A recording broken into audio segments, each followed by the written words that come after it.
Ijtimoiy tarmoqlarda 42 yoshli erkak suvga cho'kib ketdi degan xabar tarqaldi. Biz esa holatni o'rganish uchun Pastdarg'om tumani Oqdaryo daryosiga yetib keldik. Aniqlanishicha, erkak aynan mana shu joydan o'zini suvga tashlagan va oradan hech qancha vaqt o'tmay ko'rinmay qolgan.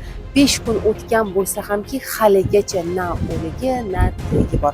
Fuqarolar esa haligacha qidirishyapti. Butun xalq shu yordam qilyapti. Oqdaryo tarafdan ham, Pastdarg'om tarafdan ham aholilar hammasi ishini tashlab, ayollar ham borgan, erkaklar ham, hamma yosh bolalar ham qo'lidan kelgancha suvga tushgan. Qo'shnilarimiz, yoshi katta qo'shnilarimiz ham borib suvlarda kechib yuribdi.